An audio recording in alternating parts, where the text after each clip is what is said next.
Thank you all for coming today. I'm delighted to welcome Kal Raustiala to Duke Law.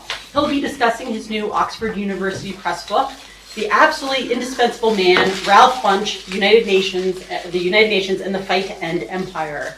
Professor Raustiala is the Promise Institute Distinguished Professor of Comparative and International Law at UCLA Law School.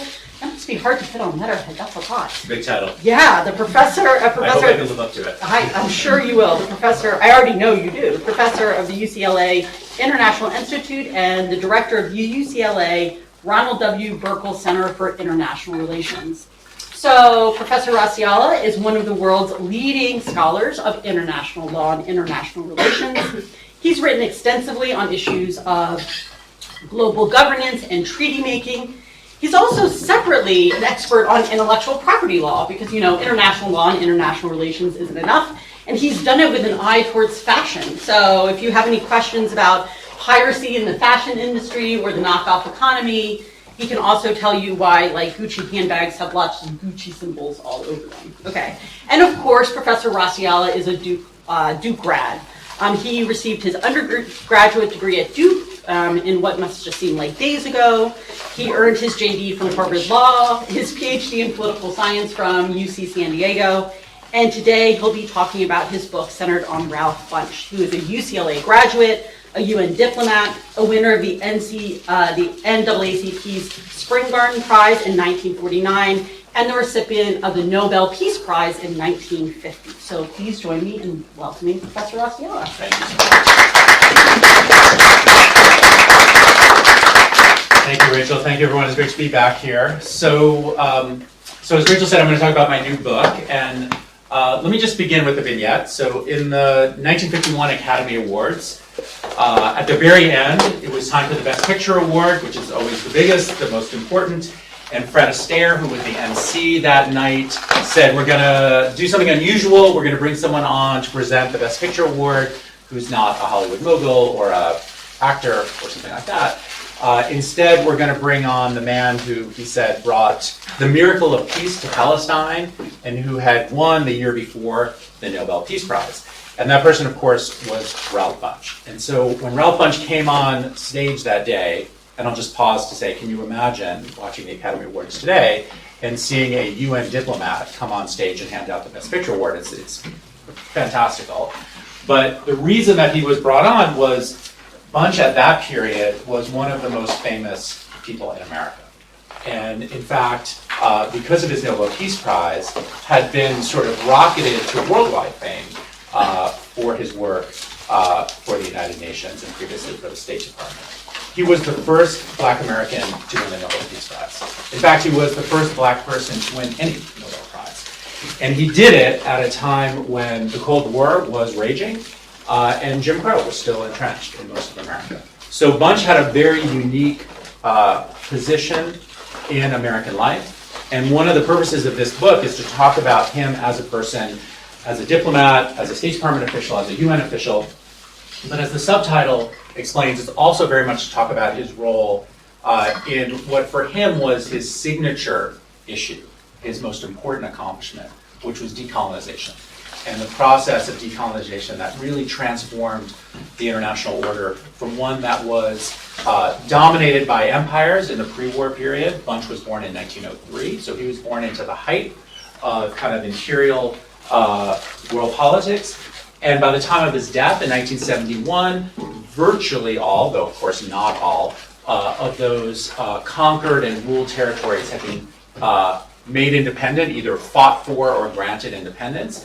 And the UN itself had gone from perhaps 50 member states at the opening of the UN, at the signing ceremony in San Francisco, to almost 200 today. So that was a radical transformation in world politics, a radical transformation in international law, a radical transformation in self-determination, and Bunche was at the center of that story. So what I'm going to do is kind of run you through a little bit of his life and tell that story and sort of explain the intersection of the three parts of the subtitle of Bunche himself, of the United Nations, which was his primary professional home, and of this process of decolonization that's so significant and so often forgotten. Now I need to make sure I'm using this right, so I'm gonna That is clearly not right. Rachel, do you know which button I I would pushed? say, Sorry. There we go. oh, yeah, Okay. perfect. All right, so I got interested in Ralph Bunche for a number of reasons. So I've worked on the UN for a very long time. I've had an office in this building at UCLA. I don't know if any of you are UCLA alums, but this is Bunche Hall. And so I walked by this little bust. He doesn't really look like that. It's not a great, I don't know who the sculptor was. But in fact, the date of birth is wrong. There's a lot of mistakes here. But what's true is he's a graduate of UCLA class of 1927, so UCLA is very proud of that fact, though he's still surprisingly unknown on campus to most people.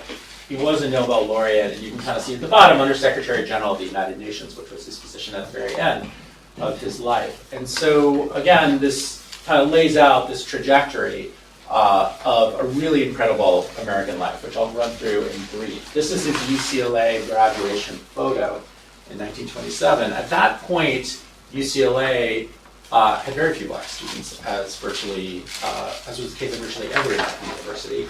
Bunche was nonetheless a spectacular student at UCLA and immediately went on to Harvard. This is his Harvard entry photo, where he entered the Department of Government and got his PhD looking at comparative colonial governance. So his interest from the very beginning was in the process of colonialism.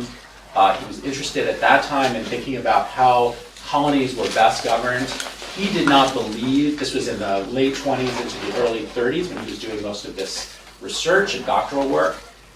Like most people, he did not believe that independence was coming anytime soon, in particular for Africa, which was his primary focus. But he did very much think that it ought to come, and so a lot of his attention was focused on how to best position territories that were non-self-governed to become self-governed. What was the process that would take place? And this was the period of the League of Nations, and in particular of what was known as the League of Nations mandate system. So the mandate system was a system where territories that had been seized from the losers in World War I, primarily Germany and the Ottoman Empire. Those territories were taken and instead of simply handed over to the victors, as had been the tradition in international law for centuries, the notion of the mandate system was that they would be ruled sort of in trust for the peoples there, though that was very loosely understood, and that eventually those places would be shepherded to independence. So in a sense, the mandatory powers were acting as trustees for the international community in this process. Those ideas were central to some of the thinking that informed the creation of the UN and the UN Trusteeship Council, which was very much Ralph Bunche's handiwork. And so I'll get to that in a moment. But for his PhD, he wanted to look at comparative governance. So he looked at a French territory in French West Africa that was governed under the mandate system and one that was governed under kind of ordinary French kind of colonial powers. And in fact, it was what had been previously known as Dahomey, which I think is the place that in the new film, The Woman King, has anyone seen this film? So that's the focus. That place is where Bunche went, the kingdom of Dahomey, which had been conquered by France in the late 19th century. That's where he went to look at, in a comparative sense, how are these two adjoining territories governed, and are they governed better or worse? And one of the things he discovers is that the League of Nations doesn't do a very good job of supervising what the French are doing, and in fact it makes almost no difference what the legal category is, whether it's mandate or not.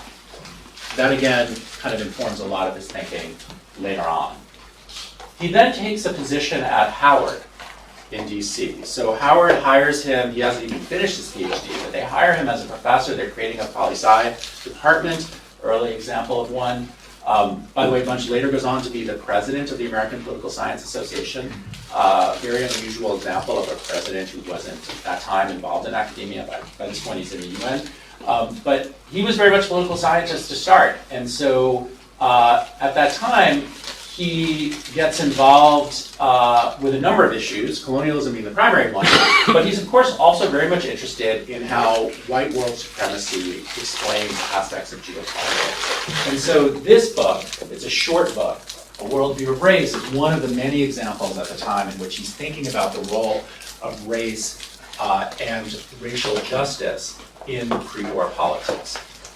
And so he later repudiates this book when he wins his Nobel Prize The YMCA contacts him and says, we'd love to get all these copies of this book and distribute them. And he says, oh, that's not a very good book. I don't, please don't do that. And he repudiates it. And in part, he repudiates it because it's very much, despite its title, a book about class, and specifically a book about class struggle. And in other words, very much a Marxist book. So while it's called, the title is deceptive, A Worldview of Race, and he talks about race extensively, his primary argument is that class is actually the most important kind of fissure point in world politics at this point. Something that I think he later realizes is not the case. Race is actually a much more powerful factor. So this is in his academic period, and this book is written in 1936. And during this time, he's a pretty active professor, very popular professor, really enjoys teaching, teaches actually a number of classes on international law, though he's not trained as a lawyer. At that point in time, international law, politics are kind of, even constitutional law or something he teaches, so they're all kind of merged. And eventually, he ends up being invited to take a position in the Roosevelt administration.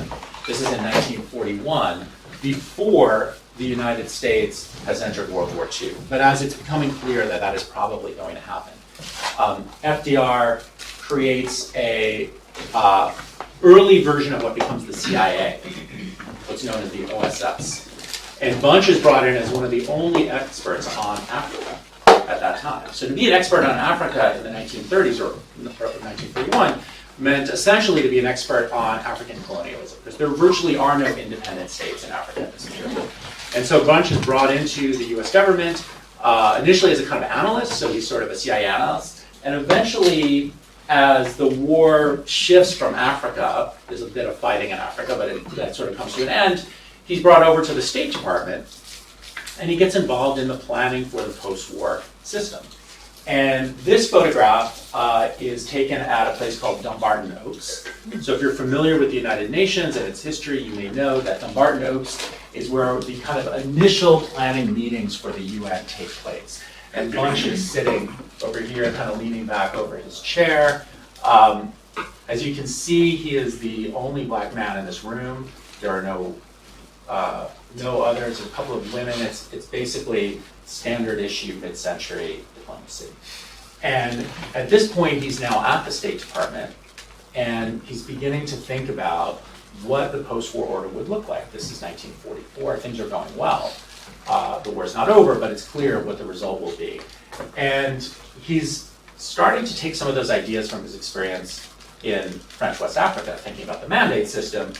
And by the way, the League of Nations, something that we often forget, the League of Nations is still operating at this point. In fact, the League doesn't disband until 1946. So even if the UN is being planned, the League is still there. And so he's sort of taking those examples and that experience and starting to apply it to some kind of colonial charter, was the way we're talking about at this point. And it's important to recognize that the United States is taking the lead in this process. So it's not an accident that this initial meeting in Dumbarton Oaks, which is really just the US, the Soviet Union, and the UK, China sends a delegation at the very end. It's dominated by Americans and dominated by State Department thinking. So the notion is, let's take command of this and think of something that will actually work in a better way than the League, which was in many ways a failure, and certainly a failure for the US. So by 1945, this is in July of 1945, the war is virtually over. Germany has surrendered. This is in San Francisco at the signing of the UN Charter.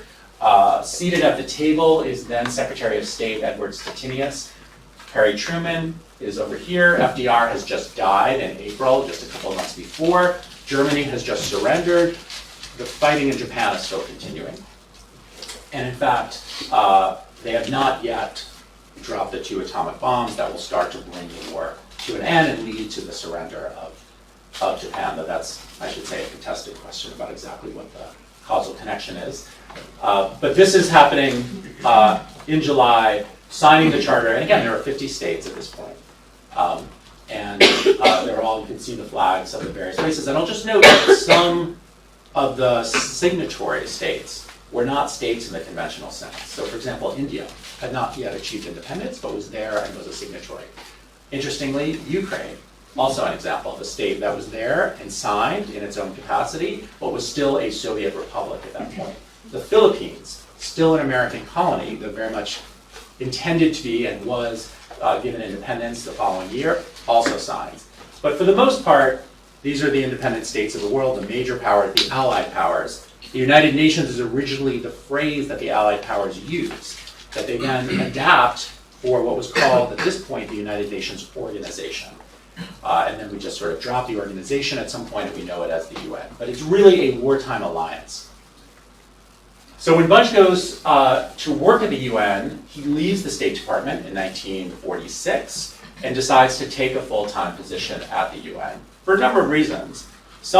One of which was the excitement of working for the UN and the chance to implement some of the work that he'd done on trusteeship, which was really central. Trusteeship was, in essence, an updating of the mandates concept, but with many more protections for local peoples and many more means, and this is really the critical addition that he made, for supervision by the international community.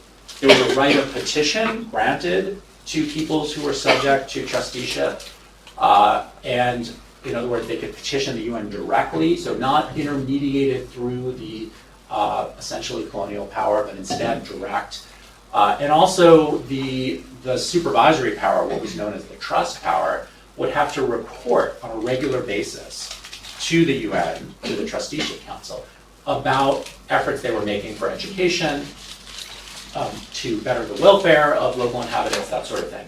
And those were actually taken seriously. The League had done a similar thing, but they were really ignored, in part because there was a lot of deference to sovereignty at that point.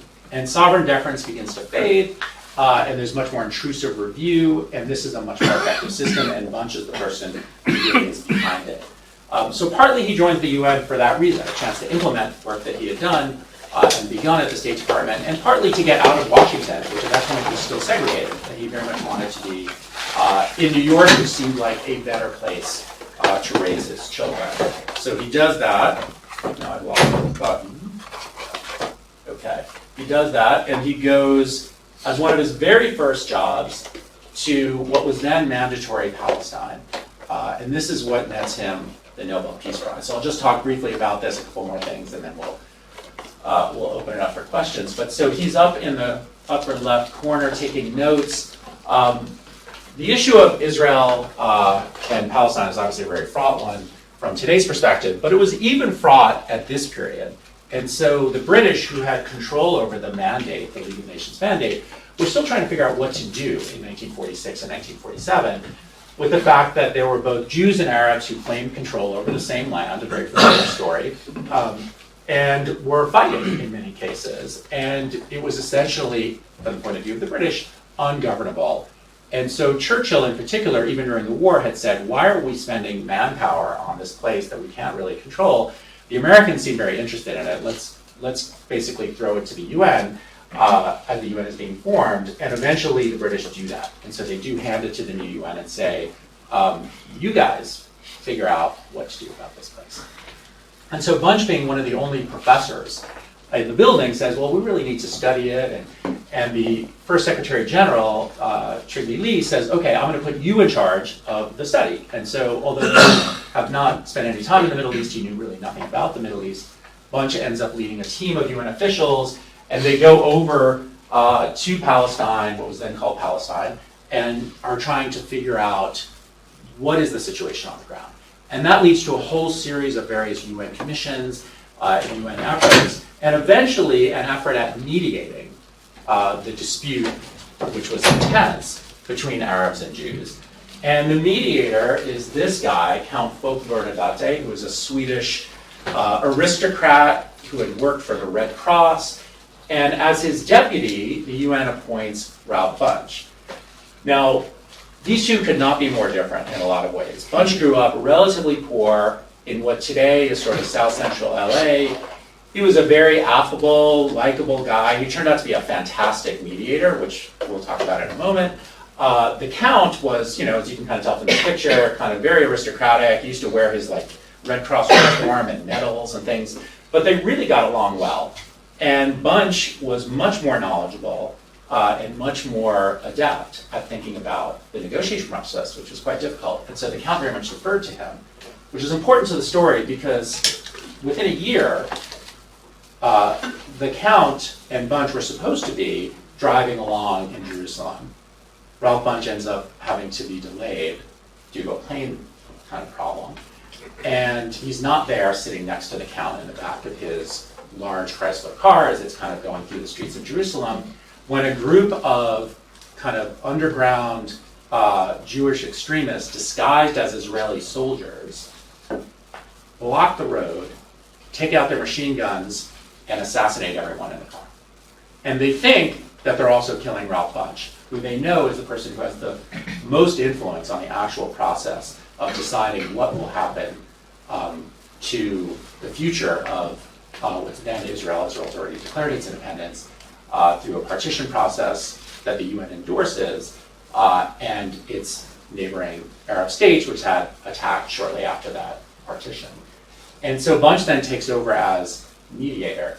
And he engages in this mediation. There he is on the side, on an island called Rhodes, off the Mediterranean coast, Greek island, and I think it's Greek. And in any event, in this place, with Bernadette now assassinated, Bunche is the single person who's in charge of trying to figure out some set of armistices between Israel and its various neighbors: Egypt, Jordan, Syria, and Lebanon. And so he turns out again to be a fantastic mediator. And so he achieves, that's what Fred Astaire was referencing the Academy Awards to say the miracle of peace in Palestine. He manages to negotiate armistices with each of those countries. And in fact, if you're familiar with current politics in the region, you know about the Green Line. The Green Line is in fact the result of one of these early armistices, something that Bunche never intended to have continue for more than a few years. He thought it was a temporary expedient, but it ends up lasting for many, many decades. And for that, he's awarded the Nobel Peace Prize. So when he comes back to America after that success, he's front page news all over the world. He hasn't even gotten the Nobel Prize yet, he's front page news. But then he gets awarded the Nobel Peace Prize, and it's a huge deal. Here he is meeting Harry Truman. He's instantly catapulted into this incredible position of fame. And this is particularly true because at the time, the Cold War, so by this point it's 1950, the Cold War has taken root. And so American views of the United Nations are already changing. So, up until perhaps 1948, when the Berlin blockade begins, there's still some belief on the part of most Americans and certainly some people within the US government that cooperation with the Soviet Union is possible, that meaningful cooperation is possible. George Kennan had already warned. If you know foreign policy history, you know Kennan said this famous long telegram. And one of the things that Kennan says in the long telegram is there's no true cooperation with the Soviets. They will use things like the UN for whatever needs, for whatever advantage they can gain, but it's purely an expediency. They don't actually care about it. And so that view is already taking root, and the Soviets had already begun vetoing things within the Security Council, which was not expected. It's not unexpected in the sense that there is a veto provision. That's what it's there for. But it was not expected that the Soviets would be such prolific users of the veto. And they turned right away at the very first meeting in 1946 to use the veto and use it again and again and again. And so things are going downhill rapidly. By 1950, we are deep into it, and the Korean War is taking place. So the Cold War is fully on board. And so for Ralph Bunche to be this kind of magic mediator, this idea that he is someone who has an incredible touch in what had been viewed as a very fraught, and still viewed as a very fraught situation, gave him an incredible celebrity. And of course, for a black man to do that in 1950s America was unheard of. So he's instantly in the public eye and remains there for most of his career. And I'm emphasizing that because he's so forgotten today. And it's one of the things that made me so intrigued by this project was to realize just how famous he was and yet how forgotten, even at UCLA, he is today. So once he's at the UN, his primary role, at least initially, is with the trusteeship process. So that's the Secretary General, could be Lee, a kind of relatively undistinguished Norwegian guy. That's Bunche. I'm not sure on the right who that is, the far right, that these other two are emissaries from, I'm not forgetting the exact colony and location, but an African colony who are coming, representing their community, to do one of these petitions, to speak before the trusteeship council. So this is an example of the exact process that he helps create in an effort to really have some scrutiny of colonial practices. And by this point in his career, this is in the early 50s, the notion of independence, certainly for Africa, is still viewed as a long distance prospect. And I'll give you an example of just how long distance. So how many of you have been to the UN building in New York? Okay, so you stepped inside that building, it's very beautiful, you see all the flags. When they design that building, they start designing it in 1947, they have to make a very concrete, literally concrete decision, which is how big is the building going to be? How many member states are we going to have? And at that point, there were about 55. And the Soviets and the Americans were very careful about who was admitted, in part because, again, this is a wartime alliance. And so who are you allowing in? So, of course, the Germans and the Japanese come in much later because they are the enemy states. And even in the UN Charter today, you'll see a reference to enemy states. But new states, other states are starting to join, but very small numbers. And so they have to make a decision. And the decision that's made to build this building, which is supposed to last for quite a long time, is 75. So the vision is there are going to be maybe 20 more states that will join the UN. That's it. No more than that, or less than that. That's what they're thinking. So they design it that way. By the time the building opens in 1951, they're almost at that number. Within a few years, they're at 99. Today, they're at 190. So that's a very, very tangible example of how poorly everyone, and Ralph Bunche himself would be included in that, anticipated the rapidity of the process of decolonization that starts to unfold in the 1950s. So this is an early example of that process just beginning, but again, it is viewed as a long timeline, but it's not that long. By the mid-50s, Trygve Lie is out. This is Dag Hammarskjöld, probably the most famous Secretary General of the 20th century, certainly maybe the most famous Secretary General of all. And this is during what's called the Suez Crisis in 1956. Bunches in the hat and sunglasses. They're in the Suez Canal in this photograph. The Suez Crisis, long story I won't get into, but an interesting example of the UN dealing with an emergency through what was then known as an emergency special session of the General Assembly, something that was recently done with regard to the Russian invasion of Ukraine. So it's pioneered at this point through a process that's known as Uniting for Peace, that allows the General Assembly to take a certain amount of control of a security issue when the Security Council is deadlocked through a veto, as it was in this case because both the French and the British had invaded, along with the Israelis, invaded Egypt. And so Uniting for Peace was an American idea. And so this was a very fraught moment in post-war Allied history, because this is the moment when the United States says we're siding with the movement of new nations. The Bandung Conference had just taken place, of new nations of Africa and Asia against our traditional allies, the British and the French. We're going to support this. So John Foster Dulles is there supporting this idea of a UN action in Egypt. It's also significant because this is the first true peacekeeping force in the UN's history. And this is the event that Ralph Bunche views as the most significant of his career. So while he was very proud of his mediation, very proud of his Nobel Peace Prize, he was even more proud of the fact that he helped stand up this first UN peacekeeping force known as the UN Emergency Force. And so they're kind of surveying the scene in this photo, but the force, as you can see arrayed here, is the first one to really be a peacekeeping force, which was a relatively novel idea. I'm happy to talk about that more in Q&A. Relatively novel, not entirely unprecedented, but nothing like this had really existed. Also the first to employ this idea of blue helmets, which is very familiar to us now, armbands, helmets, etc. These are all ideas that Bunche comes up with.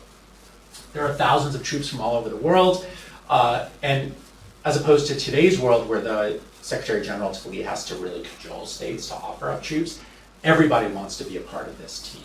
This is viewed as a really exciting step at, again, a very, very tense time in world history.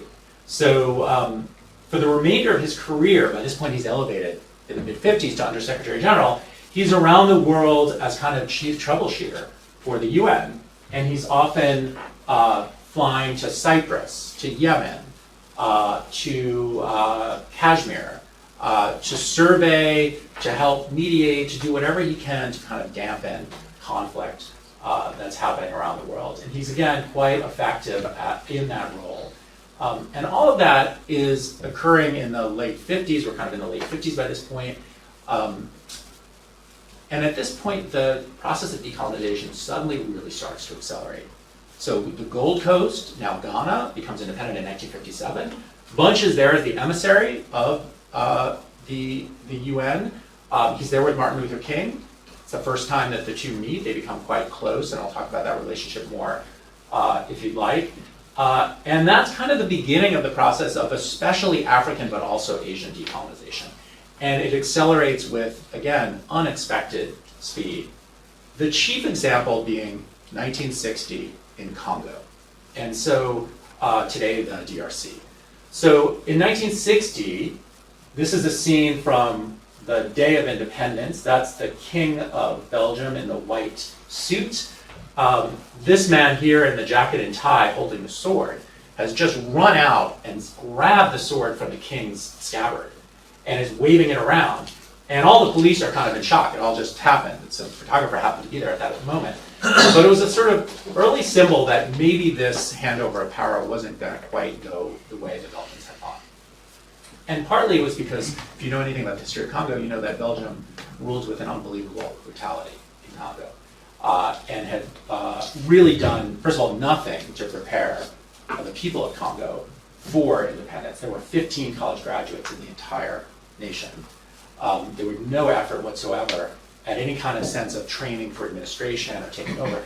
And that was in a sense deliberate on the part of Belgium, because the notion was they were going to superficially give control, but really maintain the key levers of power, including the military, in Belgian hands. And so pretty quickly, the situation devolves, and here Bunche is on a plane heading to the province of Katanga, which immediately tries to break away. So if you've looked at a map of the DRC, you know it is a massive state about the size of Western Europe. Katanga was the richest, most significant province, had all of the mines, which are still very valuable. Was also the source of the uranium used in the first atomic bombs dropped on Japan, which Bunche may or may not have been involved in, it's unclear. But at his time at the OSS, the predecessor of the CIA, he was the only African expert, and that's where the United States obtained the uranium. He probably had a hand in that. But in any event, this is a breakaway province led by a leader who claimed to want to be a kind of liberation leader of his own, but in fact was backed by white supremacists in Africa, not only in northern Rhodesia, which is just over the border, but also in Belgium itself. And so the Katanga crisis leads to the second major peacekeeping effort, by far the largest, much larger than what had happened in Egypt. And you see these troops here on patrol. And the UN not only, in this case, engages in peacekeeping, but actually engages in warfighting. There are air power assets deployed. The UN is full-on fighting. There are prisoners of war taken by both sides. This is not peacekeeping, but rather peacemaking, or maybe peace building. It is very controversial. And the UN never does anything like it again until at least 30 or 40 years later, when certain forces are deployed in much more aggressive stances. But this is a big step forward. And again, Ralph Bunche is at the very center of that process. He's in Congo for the entire summer, that first summer, as Congo begins to split apart. And he remains the key person until and after Dag Hammarskjöld's death, and U Thant, the third Secretary General from Burma, takes over. Now, I'll just say a word about Hammarskjöld. Some of you may have seen the documentary Cold Case, or know something about Hammarskjöld's story. So Hammarskjöld mysteriously crashes, or the plane mysteriously crashes. He's not mysteriously in it. He's supposed to be in it with a bunch of other people. Bunche is again supposed to be on that plane. And at the last minute at JFK, what's then Idlewild, he decides not to go. Hammarskjöld says, no, you stay back. I'll take this other team. We'll go to Congo. He then flies to Katanga to try to mediate. And the plane crashes in the night in a mysterious manner. Everyone on board is dead, except for one man who lives for 5 days, but he can't speak, and so no one knows what happens. Hammarskjöld's body is found almost untouched with an ace of spades stuck in his collar, which is traditionally the death card. So there are a lot of mysteries about what happened in that plane crash and who came to the crash site afterwards. Exactly what transpires, we do not know. When Ban Ki-moon was Secretary General a few years back, he appointed a special commission to look into this. And the commission had an elaborate report, and the upshot of the report was, we do not know what caused the death of Dag Hammarskjöld, but we cannot rule out the possibility that it was an attack. Perhaps from Rhodesia, perhaps from Tonga, perhaps from the French, perhaps from the Belgians, we do not know. So still to this day, a mystery. U Thant becomes Secretary General, the first Secretary General from the decolonized world. So the first person to have grown up in colonial place and to have become Secretary General. Bunche becomes, at this point, the person with by far the most history and attention to detail in the UN. He knows more than anyone. He is, in fact, the most indispensable player, and that's where the title of the book comes from, is how he's introduced to Lyndon Baines Johnson later on during the Vietnam War by the Secretary of State as being the absolutely indispensable person at the UN. So here he is arriving, Bunche is in the upper left, arriving on the White House lawn. There's LBJ and Lady Bird, U Thant, and Adlai Stevenson, the UN ambassador at the time. By this point, we'll move off of Congo. I can tell you more about that in Q&A. I'm almost done. We're now in Vietnam. Vietnam was the most difficult situation for Bunche, for the UN, really akin in some ways to what's going on today with regard to Russia. An intractable situation involving a superpower permanent member, P5 member of the Security Council, but one that Bunche took quite personally, in part because his son was deployed to Vietnam. And while Bunche could have used his power, his influence, here he is reading the president, to get his son out of that role, as many powerful people of the time did. George W. Bush ends up in the Texas Air National Guard, not an accident. So Bunche could have done that, but he chooses not to. And so his only son, Ralph Jr., goes off to Vietnam. Ralph Jr. is not happy that his father is not pulling the string, but he's not. And so for Bunche, Vietnam is both a personal tragedy and kind of cause, but also one he was upset about at a kind of professional level, because he very much believed in the notion that the U.S. was a good actor. He was fundamentally, and I'll talk about this more, if you like, a very proud and patriotic American. And so the fact that the U.S. was engaged in a war that he understood correctly would be a war of decolonization, a colonial war, was something that really upset him. So he tried his hardest, and he was, of course, also the key figure between the U.S. and the UN, as he was throughout his career. So during this whole period, he's back and forth to the White House on a regular basis. And this is just one of the many examples. While Vietnam is unfolding, of course, other people are interested in trying to find a way to utilize the UN. This is the Senate Foreign Relations Committee coming up to visit the UN, Senator Fulbright's committee, and Ralph Bunche is over there on the side. They've come to the UN to kind of meet and learn, and nothing really comes of this effort, but it's a sign of how not only the White House, but also Congress are trying to find a way to utilize the UN, perhaps, to fix the problem in Vietnam. Of course, LBJ isn't really that serious about it. The Senate is a bit more serious. By 1969, Bunche is an elder statesman. Here he is, that is Bunche Hall. My office is kind of on the top window over there. And that is Kareem Abdul-Jabbar, then known as Lou Alcindor. Ralph Bunche had played basketball for UCLA's team, and in fact, once on national television, said that his proudest achievement, and the thing that he cared about the most, or the trophy he cared about the most, wasn't his Nobel Peace Prize, but his 3 championship trophies from UCLA basketball. So he is thrilled to meet Lou Alcindor at the dedication of Bunche Hall, and he is an elder statesman at this point. So this is 2 years before his death, and he's increasingly at this point looking for an exit from the UN and a re-engagement with his earlier career as an academic, but especially as a civil rights figure. So Rachel mentioned in the introduction, he won a special award from the NAACP. He was an NAACP board member throughout his entire career. He always maintained a strong interest in civil rights. In fact, he saw decolonization as a project of global racial justice that reflected the issues of civil rights. But at the UN, he couldn't really engage in the same way. So towards the end of his life, he begins to, and this is the period where he really starts to do that.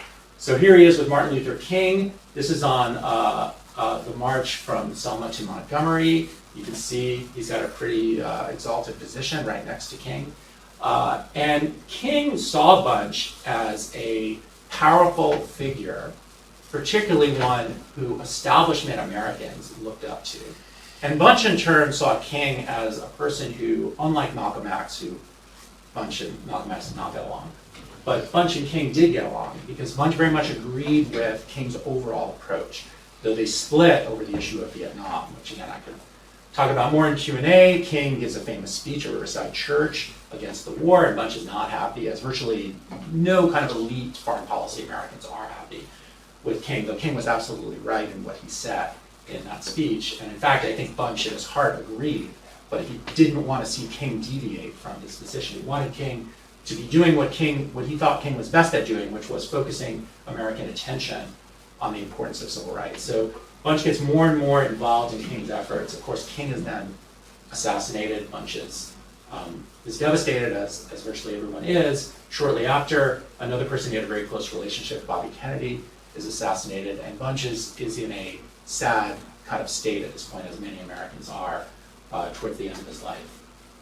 But he continues to try to improve the situation both domestically and internationally. When he dies, I'm sure cannot read this, but this is just to give you a sense. This is the New York Times front page. His death in 1971 is front page news, so he still has a pretty major position in the American eye. And he died young.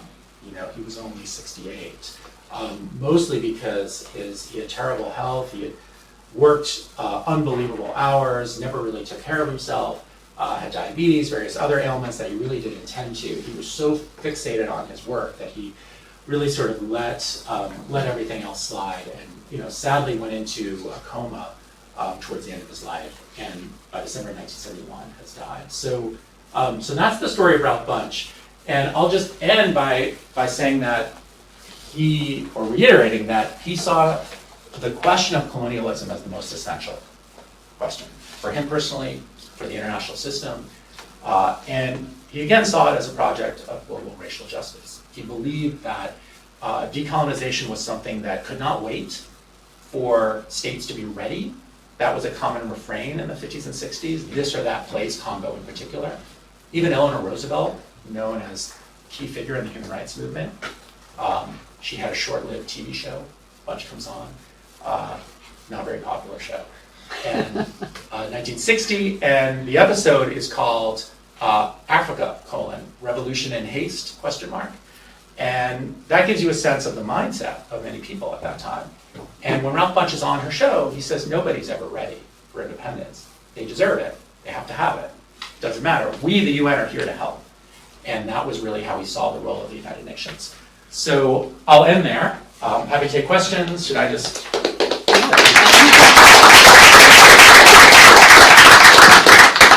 Yeah, Do you moderate? Whatever the norm no, is.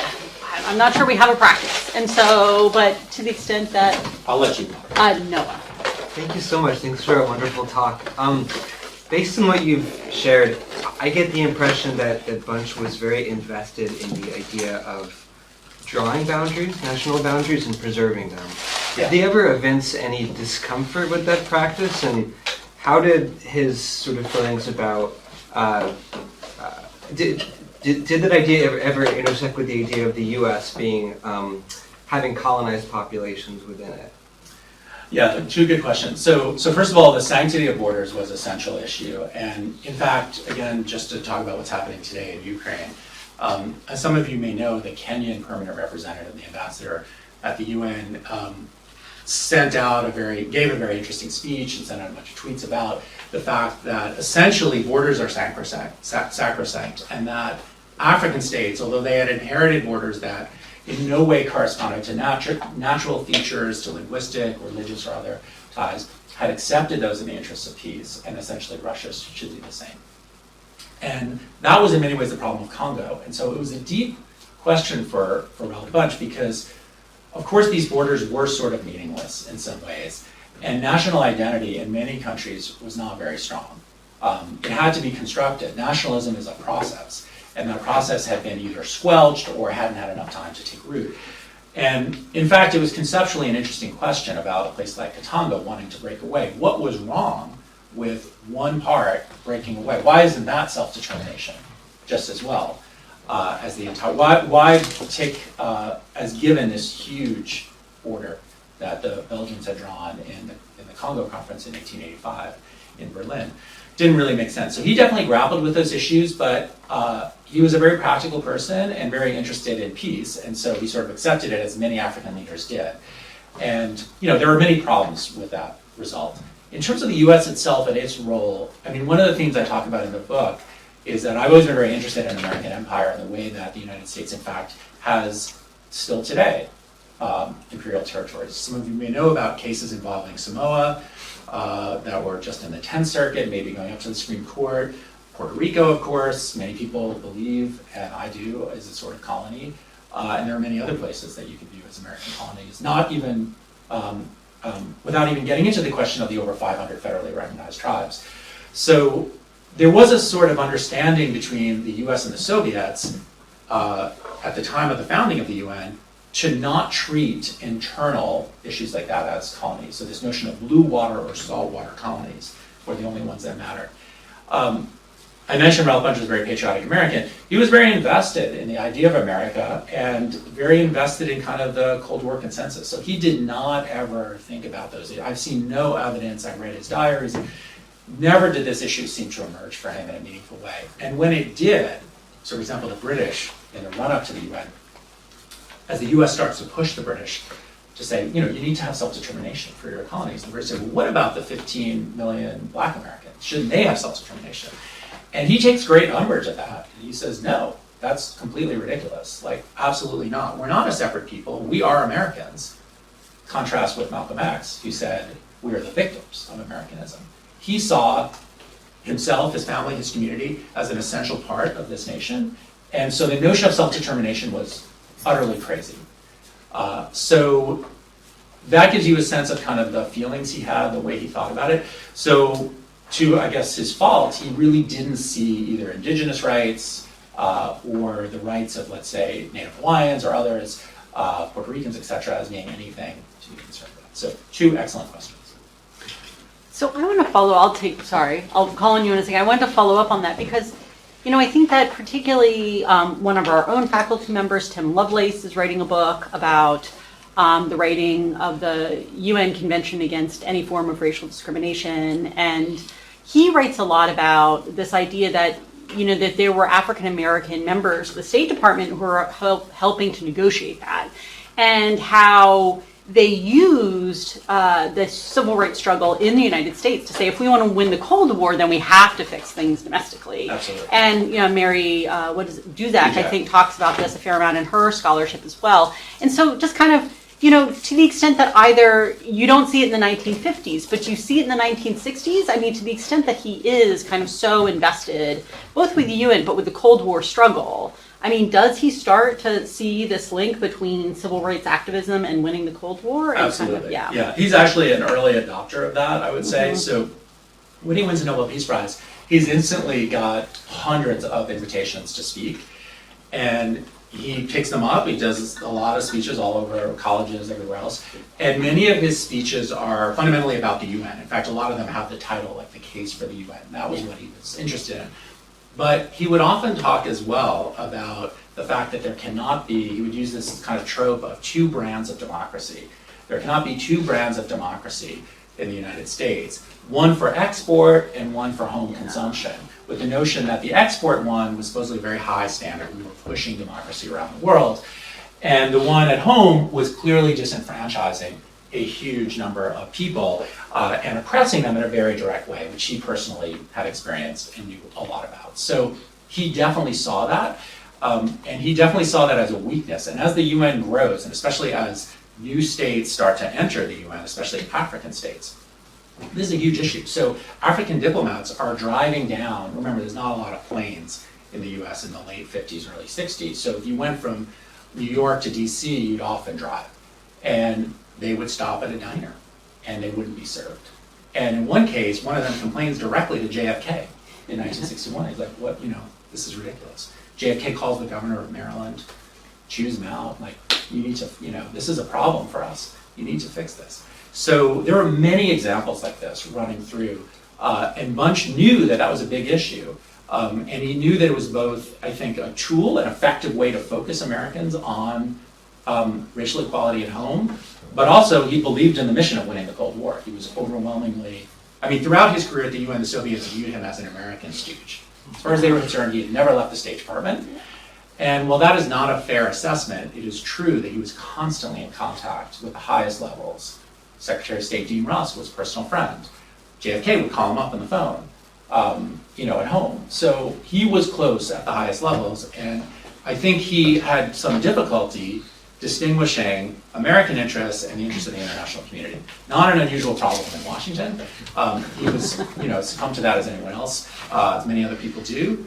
But he also knew that if he could leverage the Cold War, it could be a powerful tool for something he really cared about. So absolutely, he was an early adopter and, kind of tried to weave that into his work as best he could. Oh, yeah, sorry, my question is kind of on this vein, so I apologize if it's just a repetition, but I'm trying to, grapple with the idea of, you said his early book was, really more of, a Marxist read, and then his, later projects became much more focused on, national independence. In the 20th century as well, there are plenty of philosophers that are nationalism is inherently racist, even if you're just dealing with an hegemony. Rwanda, Israel, Palestine, all these places, have inherent racism. So I guess, my question is, how do you, feel that Bunche grappled with the idea that, he's moving for these, independent projects, but some people would say that doesn't really solve the question of racism, maybe, in terms of, colonial racism, but, intranational racism is, going to inherently be there. Did he ever think about that? Was it a contradiction that he struggled with? Or was he no, nationalism is the answer? Yeah, that's a great question. He was definitely troubled by nationalism in some ways, but more because he thought he was such an internationalist. So he was a true believer in the UN system and in multilateralism, and so he worried that, especially as new states, like Congo would be a good example, can you develop a Congolese nationalism? Well, that would be great in some ways, sort of an essential feature of most states in the international system in the 20th century, still today, but he worried that that would pull states inward and make them less multilateral, less internationalist. So he wanted to figure out a way to kind of balance those two things.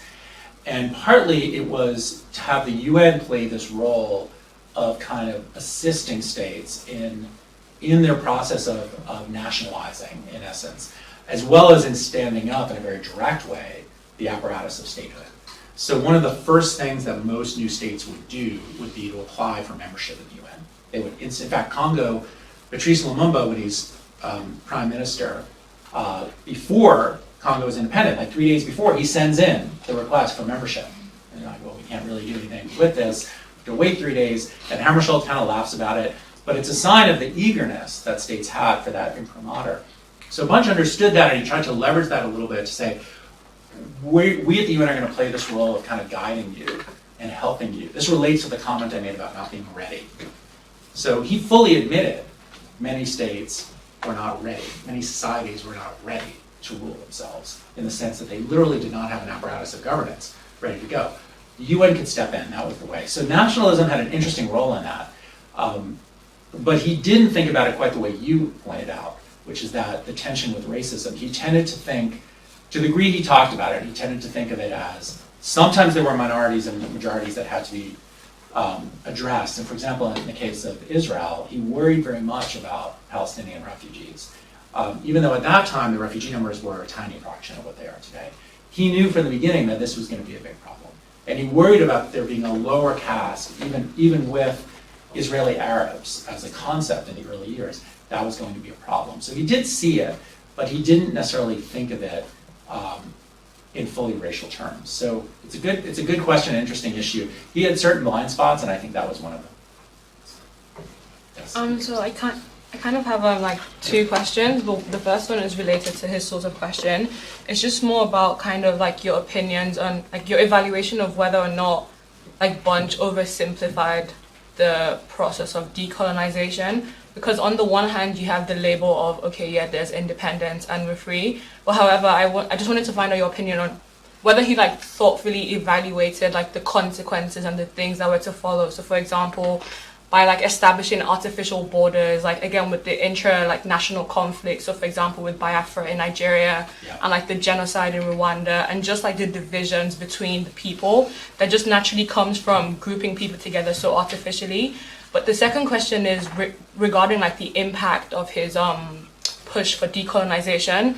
Today we see sort of like decolonization reflected in like the right to self-determination. But again, this right is so politicized that almost it's like it's kind of handed to you almost, so you have to sort of gain this like large consensus before you can become a state. So for example, you have the Vatican that basically is like the tiniest country allowed to be a state, but then you have like other struggles in like Somaliland or like Western Sahara, and they aren't like afforded the same right. So I just kind of, my question is just about like the whole like thought, like the process behind the push for decolonization, and whether there was a focus on like the like sustainability or like the long-term effects on the people who are being pushed into this sort of like new order.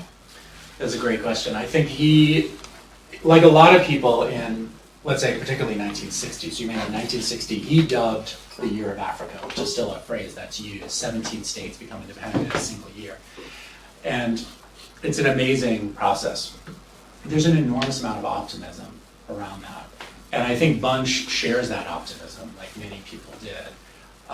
I'll particularly refer you to a work by a woman named Adam Getachew, who's at Chicago, very, very deep dive into all of the issues that you raised around self-determination. But for Bunche himself, this is something that I think he sees as not mechanical, because he knows that there are going to be problems, and he firsthand witnessed. I mean, he's held at gunpoint in Congo. Things are bad. So he certainly sees firsthand the downsides of the process.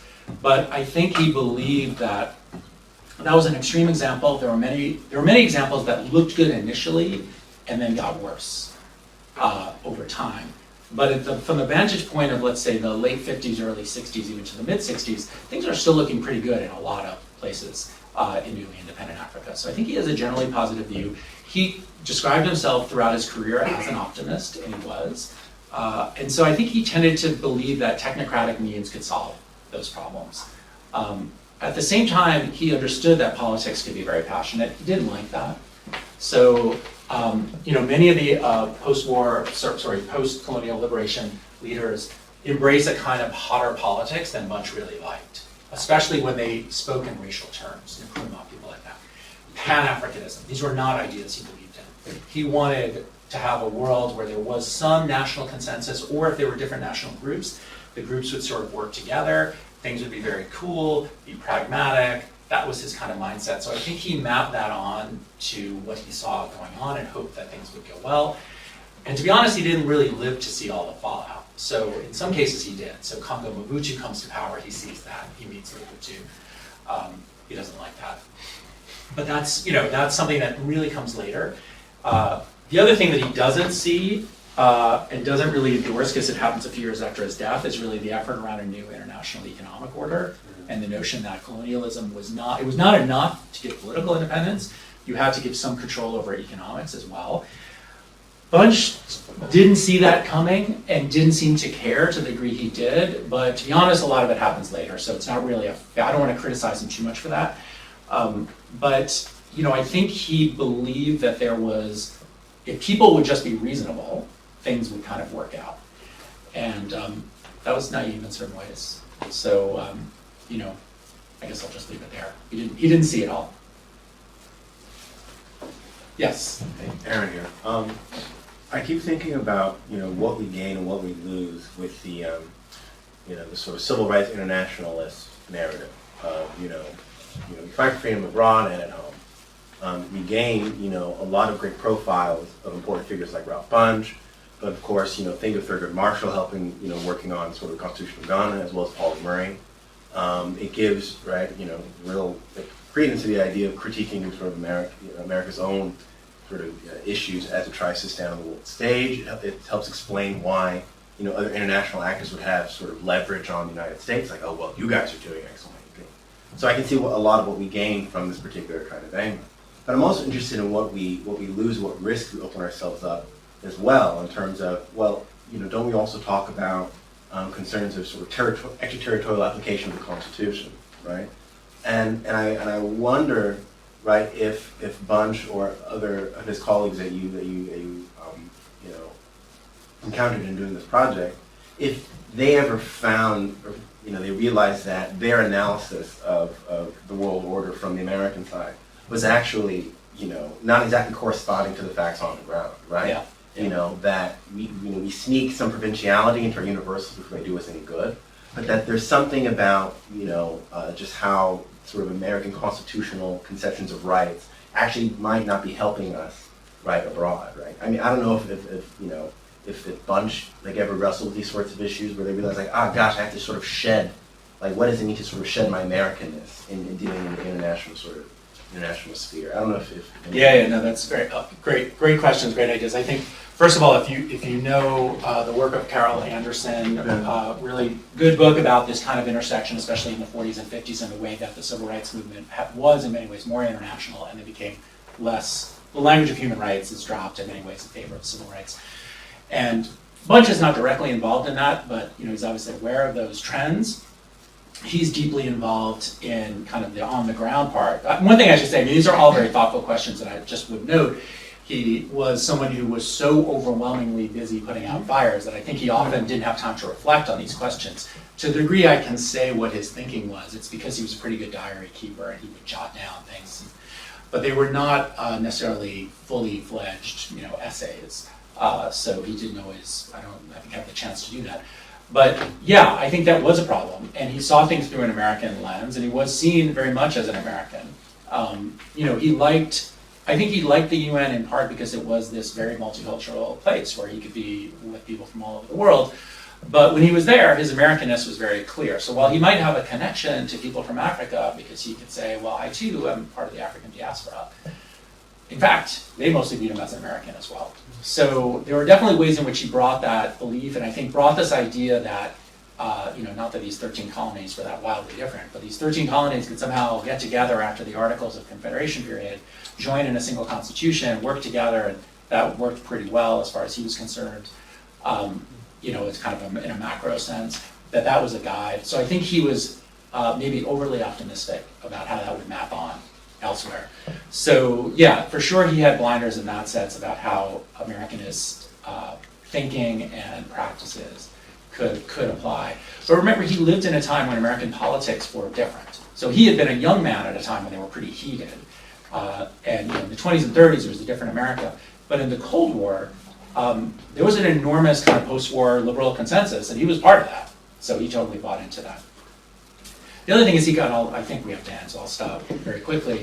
He would grapple with people like Du Bois quite a bit on these issues. In fact, he and Du Bois had a huge falling out eventually. Du Bois is like, I'm a communist. Yeah, well, that was part of it, and Du Bois attacks him for being amazingly insufficiently pro-Israeli when he's the mediator, and Bunche is very mad about that. But the two of them are in that same milieu of kind of post-war thinking about how does race, internationalism, multilateralism all fit together, and they didn't always see it the same way. Anyway, thank you. All right, well, thank you.